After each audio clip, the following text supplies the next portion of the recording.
Le bâtiment à votre gauche se trouve le vieux tribunal du comté de New York, mieux connu sous le nom Palais de justice de Tweed, l'un des plus grands monuments de New York Civic.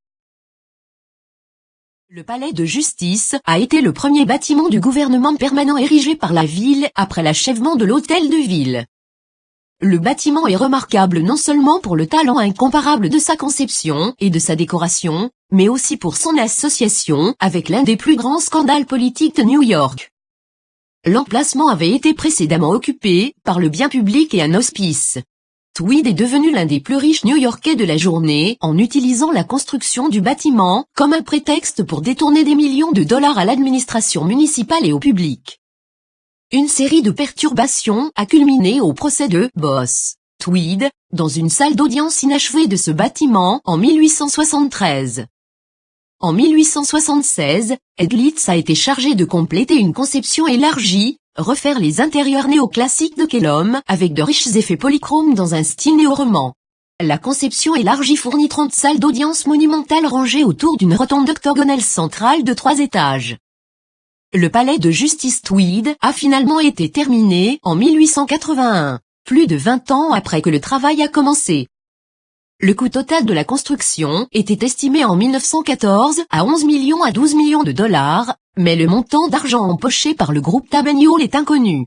En 1927, le tribunal du comté a été déplacé du palais de justice Tweed au nouveau palais de justice du comté de New York, quelques pâtés de maisons au nord sur la rue Centre. Au printemps de 1999, John G. Wett associé a commencé la restauration complète du bâtiment de 85 millions de dollars. La firme a soigneusement enlevé jusqu'à 18 couches de peinture pour révéler les murs en briques d'origine et la fonte afin de recréer les couleurs de peinture d'origine. Les lucarnes et la structure du toit au-dessus de la rotonde ont été remplacés, le carrelage de marbre et de verre ont été restaurés, et des détails supplémentaires ont été sculptés dans les principales colonnes extérieures du porche, où les marches de l'entrée ont été remplacées. Les conduits de ventilation d'origine dans les murs du bâtiment ont été utilisés pour le chauffage moderne, la ventilation et la climatisation (CVC), pour préserver l'aspect des espaces intérieurs. En outre, les marches du perron, qui avaient été enlevées pour accueillir un élargissement de Chambers Street, ont été restaurées. Le guide des monuments de New York caractérise le bâtiment comme contenant certains des plus beaux intérieurs du milieu du 19e siècle à New York. La restauration minutieuse de l'immeuble à sa forme originale et la décoration étaient destinées à le préparer à son nouveau rôle en tant que musée. Cependant, l'administration Bloomberg a choisi de loger le ministère de l'Éducation de la ville de New York, avec des bureaux et des salles de classe aussi occupées par Innovate Manhattan Charter School. Le style architectural du palais de justice Tweed est victorien américain, un style néoclassique populaire aux États-Unis pendant le 19e siècle. Le bâtiment est constitué d'une partie centrale, avec 2 ailes saillantes, avec une addition au centre sur la façade sud. Le porche d'entrée sur la façade principale de Chambers Street monte 3 étages et demi d'un trottoir en granit faible, soutenu par 4 colonnes corinthiennes. Les panneaux de granit et du caoutchouc de marbre de Sheffield sont ancrés à l'extérieur de la structure de briques, avec des pierres rustiques au niveau de base. Une caractéristique importante est sa rotonde octogonale intérieure, qui est coiffée par un puits de lumière. La rotonde s'étend depuis le premier étage jusqu'au toit. Cette aile principale a été conçue par Kellum dans le style du palais de la Renaissance, décrit comme le style anglo-italienne de style, pour révéler l'influence de l'architecture victorienne britannique, qui était le fondement du populaire style victorien américain. L'aile sud du palais de justice a été construit dans le style roman par l'architecte et théoricien d'origine allemande Leopold Edlitz, qui a ajouté la large rotonde entourant la cour centrale, que Kellum avait l'intention de coiffer d'un dôme, qui n'a jamais été construit. Sur les côtés est et ouest de la rotonde sont des ensembles d'escaliers en fonte qui vont du premier au 3e étage. Les piliers de l'intérieur étaient des peintures d'imitation pour ressembler aux piliers de marbre et les rampes en fonte à l'escalier ont été peintes avec une finition de grains de bois.